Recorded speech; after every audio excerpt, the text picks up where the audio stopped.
Hello students, welcome you all in your continuous chapter Earth's movement and the landform. As you know that in previous chapter we will learn folding, how folding occurs and how the mountains begins in our natural environment. So now here you can see that mountains are two types. So first of all is the mountain and the young fold mountain. Okay, the old fold mountain are formed million of years ago, and they are young fold mountains still being formed continuously.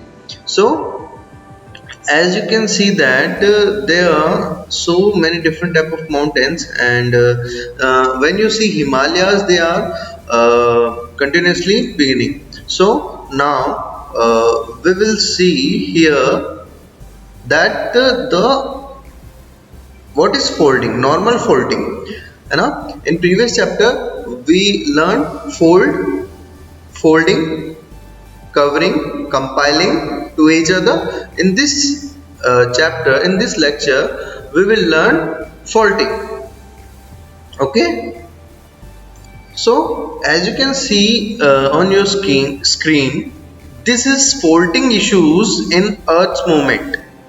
Okay, what is faulting? Basically, what the reason of occurring it, we will learn in this chapter. So what is faulting? Here you can see that the cracks between Earth's surface were called fault when two tectonic plates were slide to each other, like you see in this picture, by earthquakes, by the movement, है ना.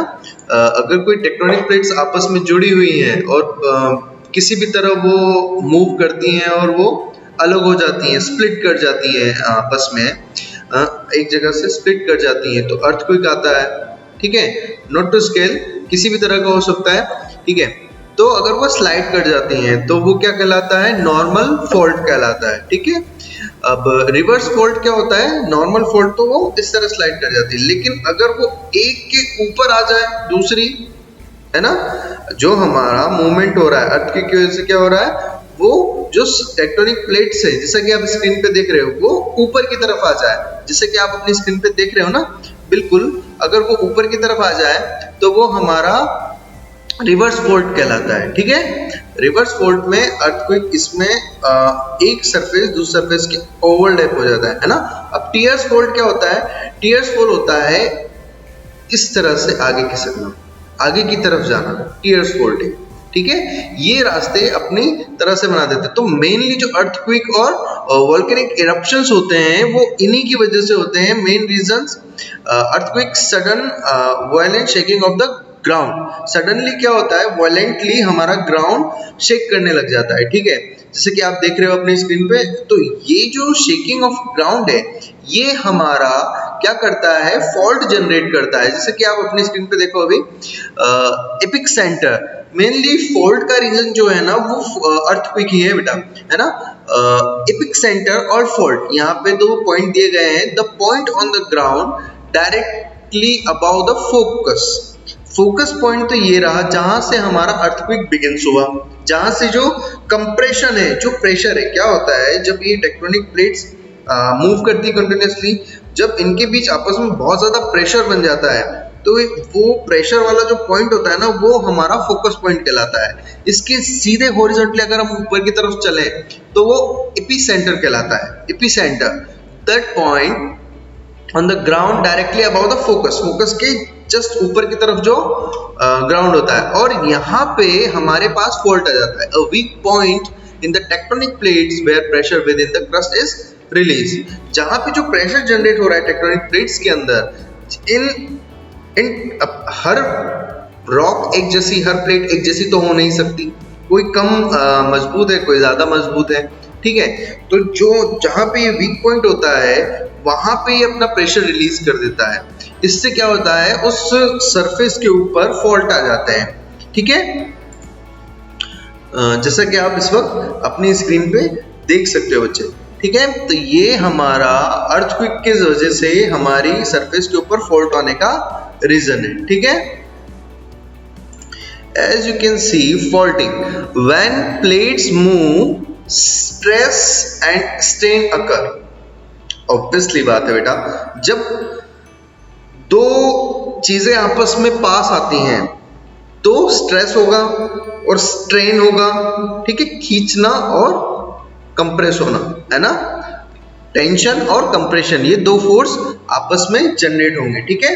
तो when plates move, stress and strain occurs in the lithosphere gives rise to furious and fractures. This causes large scale displacement of the rock.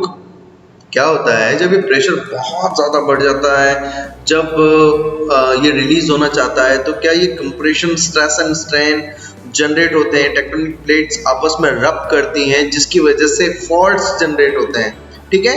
ये rocks अपनी जगह बदल लेती है, वो ही हमारा फॉल्टिंग कहलाता है। This results in the formation of block mountains and rift valley.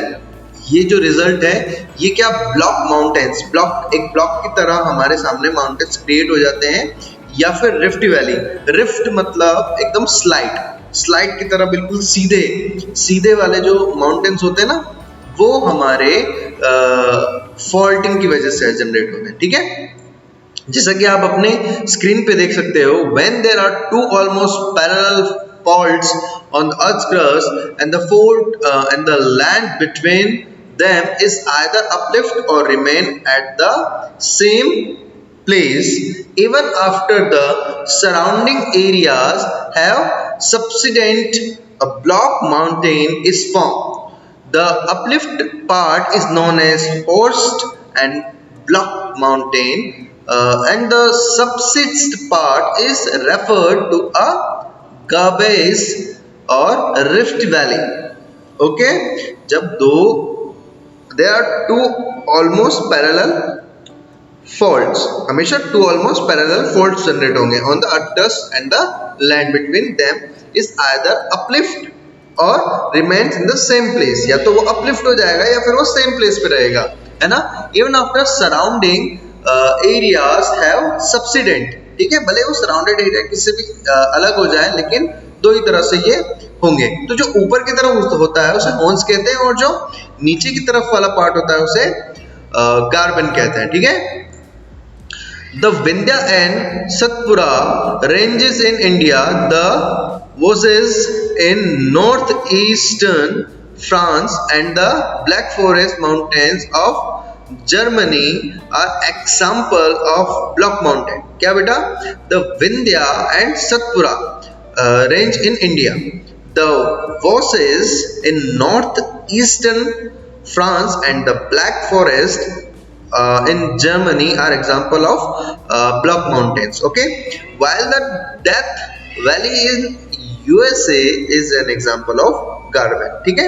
Normal folding, सबसे पहले नॉर्मल फोल्डिंग के बारे में समझ लेते हैं हम। नॉर्मल फोल्डिंग क्या होती है? Normal folding occurs when the horizontal movement of rocks is tensional और इन अपोजिट डायरेक्शन। क्या होता है? जो हमारा मूवमेंट होता है वो क्या टेंशनल होता है या फिर वो अपोजिट डायरेक्शन में होता है, और away from a given point, या फिर जो गिवन पॉइंट होता है उससे दूर होता है। On the other hand when the horizontal movement of rock is comprise, अगर वो कंप्राइज हो रहे हैं एक दूसरे से तो रिवर्स फोल्डिंग होती है, ठीक है। रिवर्स फोल्डिंग में क्या होगा? कंप्राइज होंगे तो ओवरलैप करने की कोशिश करेंगे तो स्प्लिट हो जाएंगे, जैसे कि इस तरह से ऊपर की तरफ आ जाएंगे, कुछ इस तरह से वो ऊपर की तरफ आ जाएंगे, तो ये रिवर्स फोल्डिंग होती है, ठीक है। जैसे कि हमने पिछले वाले डायग्राम में भी देखा। और टियर्स फोल्डिंग के बारे में हम समझ लेते हैं। Tear folding occurs when the rock structure is displaced lateral. क्या? जब रॉक का स्ट्रक्चर क्या डिस्प्लेस ही हो जाए, बिल्कुल ही अलग अलग हो जाए। दो रॉक है ना, वो आपस में जुड़े हुए थे, लेकिन फिर वो इतने कमजोर हो गए कि वो डिस्प्लेस हो गए और वो टियर करने लगे, टियर अप होने लगे, इस तरह फोल्ड होने लगे, आगे पीछे होने लगे, ठीक है। तो ये टीयर फॉल्टिंग कहलाता है। अब आ जाते हैं हमारे अर्थक्वेक के ऊपर स्टडी करने पे। N earthquake is caused by a sudden displacement और डिसलोकेशन ऑफ द लिथोस्फीयर। तो भाई अर्थक्वेक किस वजह से होता है? क्या अर्थ का जो लिथोस्फीयर होता है ना, लिथोस्फीयर के अंदर जो अर्थ क्रस्ट आपस में कंटिन्यूअसली मूव कर रहे हैं, बहुत ही स्लोली मूव कर रहे हैं, लेकिन जब कोई वीक पॉइंट आता है ना, तो ये अपना डिस्प्लेसमेंट चेंज करते हैं, ठीक है, अपनी जगह चेंज करते हैं। तो इस जगह की चेंज की वजह से ही अर्थक्वेक जनरेट होते हैं, अर्थक्वेक का होना संभव हो पाता है, ठीक है। तो this displacement below the surface of the earth produce vibration or tremors that spread out in all directions similar to the ripple create in a pool when we threw a stone into it। अगर example आपको समझना है तो अगर कोई normal water है या फिर एक बकेट में आप वाटर लेना, उसके अंदर एक छोटा सा पत्थर डालना, तो क्या होता है, वो पूरी तरह से मूव करने लग जाता है, ठीक है। वो जो हमारे पास वाटर है जो बिल्कुल नॉर्मल था, वो क्या करने लग जाता है, वो मूव करने लग जाता है कंटिन्यूअसली, ठीक है। तो ये हमारा क्या है, अर्थक्वेक का एक एग्जांपल है। इस तरह से अर्थक्वेक वाइब्स की फॉर्म में जनरेट होता है, ठीक है। हाँ, तो वाइब्स की फॉर्म में जनरेट हो गया। अब इसके बाद हम लोग आ जाते हैं volcanic eruption, landsliding and faulting can also cause earthquake, ठीक है। volcanic eruption, landsliding and faulting also cause earthquake, ठीक है। अब आ जाते हैं हम minor earthquake can also cause due to human activities like drilling, blasting, building dams, bomb explosion and so on। so अगर हम ह्यूमन मेड अर्थक्वेक्स देखें तो बहुत सारे रीजन है जिसकी वजह से ये हो सकता है। जैसे माइनर अर्थक्वेक इसकी वजह से आ सकते हैं, ड्रिलिंग की वजह से आ सकते हैं, ब्लास्टिंग की वजह से आ सकते हैं, या बिल्डिंग डैम्स में बॉम्बिंग करके हम ब्लास्ट करते हैं तो उसकी वजह से अर्थक्वेक हमें फील हो सकता है, ठीक है। अब आप जैसा कि आप अपनी स्क्रीन पे बहुत सही से देख पा रहे होंगे मेरे ख्याल से, ये वाला जो एरिया है, ये वाला फोकस वाला एरिया कहलाता है प्लेट बाउंड्रीज और एपिसेंटर कहलाता है इसके ठीक हॉरिजॉन्टली ऊपर की तरफ आने वाला एरिया। और seismic waves radius out in all direction, तो सिस्मिक वेव्स जनरेट होती हैं यहाँ से ही, क्योंकि ये फॉल्ट हो रहा है यहाँ से, ठीक है, यहाँ से क्रैक हो रहा है, तो सिस्मिक वेव जनरेट होती है जो चारों तरफ जाती है बेटा, ठीक है। जैसा कि आप अपनी स्क्रीन पे बहुत सही से देख पा रहे होंगे। द पॉइंट और place of origin of an earthquake is the surface of the earth is known as focus. जहाँ पे इसका ओरिजिन होता है वो फोकस कहलाता है अर्थक्वेक का। From the focus the earthquake waves travels in all direction, कहाँ पे, हर जगह पे ट्रेवल करती हैं ये seismic waves, and this vibrations are referred to as seismic waves. This vibration depends on the intensity of the earthquake. ये vibration किस पे डिपेंड करती है, अर्थक्वेक की इंटेंसिटी पे डिपेंड करती है कि कितना वो अर्थक्वेक जनरेट हुआ है अपने फोकस पे, ठीक है। और इसके ठीक ऊपर हॉरिजॉन्टली जो सरफेस वाला एरिया है वो क्या कहलाता है, एपिसेंटर कहलाता है of earthquake. And epicentre is the point on the earth surface vertically जो जाता है, vertically above the focus, vertically अगर हम जाएं तो अबाव द फोकस जो हमें मिलेगा विच सरफेस मैक्सिमम डैमेज, जहां पे जिस सरफेस में सबसे ज्यादा डैमेज होगा अर्थक्वेक के अंदर, ठीक है, during the occurrence of earthquake, ठीक है, वो हमारा एपिसेंटर कहलाता है बेटा, ठीक है। मेजरिंग अर्थक्वेक, अब सिस्मोलॉजी हमें पढ़नी पड़ती है अगर हम अर्थक्वेक को मेजर करना चाहते हैं, उसके ऊपर स्टडी करना चाहते हैं। Seismology is the study of earthquake waves and scientist who study them are known as seismologist, और जो साइंटिस्ट इस पे स्टडी करते हैं वो सिस्मोलॉजिस्ट कहलाते हैं। और इसको मेजर करने के लिए एक सिस्मोमीटर या सिस्मोग्राफ का यूज किया जाता है as an instrument used to determine and measure the vibration produced by earthquake. The first reliable seismometer was invented by John Mayall, ठीक है। सबसे पहले किसने, जॉन माइल ने इसको इन्वेंट किया था, कब, 1880 में। इंग्लैंड सिस्मोलॉजिस्ट जो थे एंड जियोलॉजिस्ट जो थे अराउंड 1880 में इसको जनरेट किया था, ठीक है बेटा। तो आज के लिए इतना ही पढ़ते हैं हम, बाकी का हम नेक्स्ट क्लास में वापस से शुरू करेंगे। अगर कोई बात नहीं समझ में आई हो तो आप कमेंट पे लिख के बता सकते हैं मुझे। और खेलते रहें, कूदते रहें और खेल खेल में सीखते रहें। Thank you.